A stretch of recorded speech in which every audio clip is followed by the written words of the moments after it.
you have a question, raise your hand. I think we've got Mike in here as well. So we'll kick off with Tom from Football London. Hi Mikel, point of peace, is that a fair reflection of the performance? I think we deserve more, but that's what we got at the end. A really tough place to come. What they do it really well. Constantly putting the balls, snowballs into the last line, dealing with direct play and second actions. I think we haven't conceded anything in the game, which was really positive. We were 1-0 up, have some big opportunities running into spaces. We didn't finalize the action. Second half, we started, okay, let's start good, start to dominate the game. They're going to be more aggressive, we'll have more spaces. We did the opposite. We give the ball straight to the keeper, direct play, trouble, again, direct play, and the referee decides to give a penalty that changes the course of the game, which I'm here to give my opinion, and after seeing it 15 times, there is no way that, in my opinion, that's a penalty. Because if there is, then O'Brien has to be out, and Everton has to play with 10 men. That's clear. And after that, again, dominated the game, really not get too much momentum because he's constantly breaking the play, and a big part of that was down to us because after direct play we get very cheap free-kicks away. But yeah, we have 2 big chances to win the game. We didn't convert them, so we have to accept the point. I feel like we've spoken a lot after games where refereeing decisions have come up this season, and obviously the gap between yourselves and Liverpool is quite significant. Do you feel as though that has played into maybe why the gap is so large this season? Merit to Liverpool, the way they are winning their football matches. I'm talking a reflection of what happened today, what was really relevant for the score, and there's no question that apart from that they had nothing, but obviously that changes completely the momentum and the results. I'm Mikel. It's been a few times now with Miles Lewis-Skelly in certain situations in defensive scenarios where there's been controversy. Do you think in some ways he's been targeted by referees because he's been involved in these situations in the past? No, I don't think that any referee targets a player. Sam, hello, Mikel. Hi. Just in the team you picked, obviously a lot of first teamers or left out, and they came on at the end. Presumably that's all with Real Madrid in mind, is it? Well, there were 4 players that could not start the game after what happened with Fulham. And obviously the injury of Gavi, so that forces you as well to make some changes, and as well because players deserve to play minutes. So I'm very happy with that. I mean, everybody has to be important, has to feel important. We have so many games coming up right now, and we have to rely on all of them. So those players weren't. It wasn't a case of thinking, well, we've got a massive game on Tuesday. With others might be, but not for what was happening on Tuesday, but because some of them they haven't trained, they haven't had the opportunity to start the game. Mikel, just with Bukayo, he's obviously had 2 games off the bench now. Do you feel like he's in a position that he could start on Tuesday? Well, he's in a much better place. Obviously, we have built that up. He played 30 minutes. Today he's played 49, a little bit less because we whistled before we end of the game. And after that, he will be in a much better place. Can I just ask you one? Obviously, you got that big decision about who plays that left centre back without Gabriel. How did you feel Jakob did today? And also, is Ben moving back to centre back something you're thinking about with those games against Real Madrid? Yeah, we have alternatives there today. Obviously, we had players that they haven't played together, so that cohesion hasn't been there. Ben especially hasn't played at all almost this season. So good that they have the minutes, they have that understanding, and we will assess what's the best options for that back line. A couple of here. Jordan, Athletic. Can I just check how Mikel Merino is feeling after the game with the head knock? He's fine. I just checked with the doctor. I think he had a cut, so he was bleeding quite a lot in the first half. Then started again. So, but overall, he wasn't feeling anything. So good. No other any injury? No. Hi. Mikel, obviously sentiment doesn't play any part for you. You were here to do a job, but you're a very much loved former Everton player coming back to Goodison Park for the last time. Just off the reports on the sleeve, you say how difficult it is to come here to Goodison Park as an arena. Well, I mean, I think the Premier League has got a reputation all over the world for places like Goodison Park. I think that makes unique the Premier League, so it's going to be very strange. I understand it's the evolution of football, of a football club, but this is very much part of the history of this league. And when you want to describe somebody from abroad how is the Premier League looks like, is it go to Goodison Park and experience it. And unfortunately, in a few months, we're not going to have that again. Hi, Evan, Peter. Mikel, Everton's gone now. How much excitement, how much anticipation is there among your players now, even on the journey home about Tuesday night? Yeah, I mean, one of the most beautiful games that you can play in football, in the highest European competition against the team that has dominated that competition in the last 20, 25 years. So, yeah, really looking forward to it. And do you just rest now? Is that all you can do? Oh, we have to train and prepare a few things, but tomorrow we'll have some time to rest and start preparing really well the game, because we're looking forward to that game. Yeah. Thank you. Thanks, everyone. Yeah. Thank you.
Pete, we'll start with you. David, good afternoon. Good afternoon. You well? Yes, thank you. A point against a team in Premier League and Champions League contention. How satisfied have you got to be with that?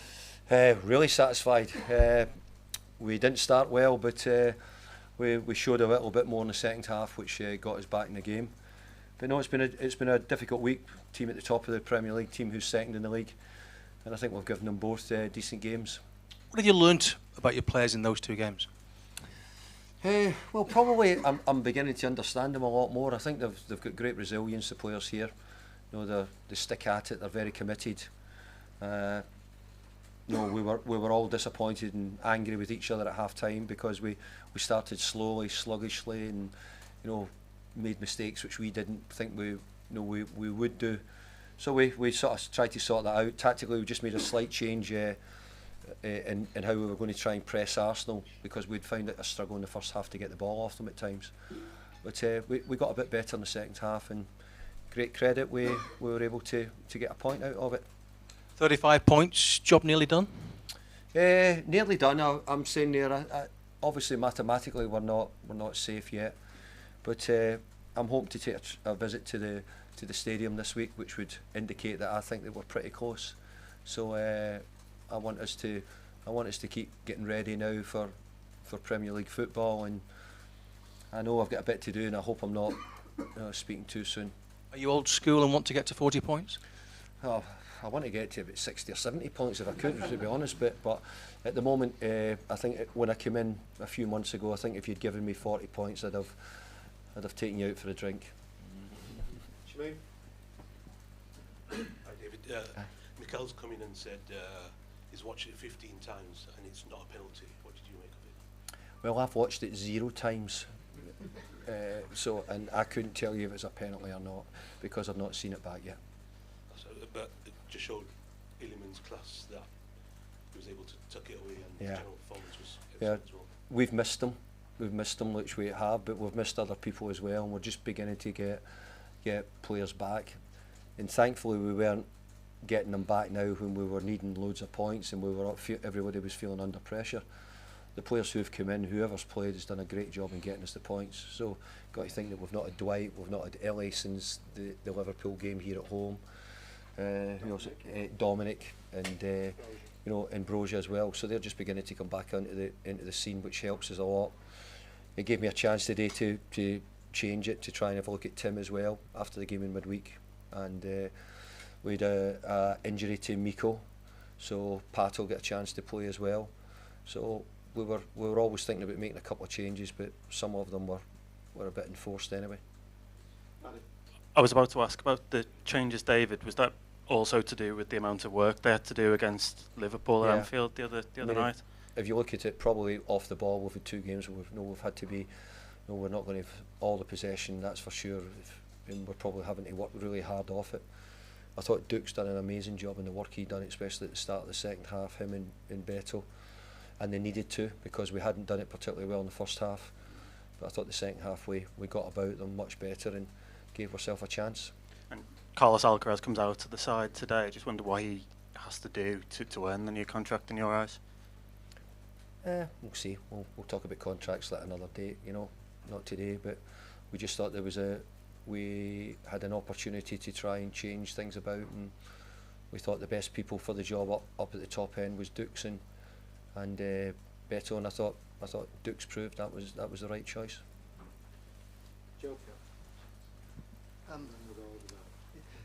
Dwight McNeil made a late cameo as well. How pleased are you to have him back, and much hope he can offer? Well, I mean, it's a bit like we've not been able to get any of the boys games and under 21s and that at the moment, because we feel as if we want to get them closer to the first team as quick as we can, and we've done that a bit with Tim when he was on the way back, and we're doing it the same with Ellie as well, who we were not quite sure if we'd start him today, but in the end we felt that we might as well do so to get him back in it. And but he pulled up, Pato having near enough his first games, pulling up with cramp in the second half as well. So all those boys are just on their way back, and Ellie's a bit the same. And who was the other one you asked me about? Sorry, did you ask me about that one? McNeil. Sorry? McNeil that I asked about. It was McNeil that I asked about, sorry. No, that was the only other one. Sorry, I can't hear you. Sorry. Oh, no, that was the only one. Sorry, I thought that was the one. Yeah. final one. Hi David, yeah. you talked about a tough week playing the teams first and second in the league. Your next 3 games are against the team third, fourth and fifth. Yeah. You've done quite well against the top 6 so far this season. How much confidence can you take from this last week going into those tough games? Well, you probably said it in my programme notes. I've actually looked forward to the games to see how we're going to compete. I didn't really like the first half, a lot of the stuff we've done, but I thought generally the 2 games we've tried to show we're resilient, we could stick at it. We've made chances in both games, which before I came in here was probably one of the big things. As said, how are you going to score any goals, or how are you going to create any chances? Even today, when we didn't play particularly well in the first half, I thought we made 1 or 2 opportunities. So yeah, I'm looking forward to playing the games, because I think that I'm having to find out about all the players and see what they can do. Thanks. Okay, Fox, thanks very much. Thank you.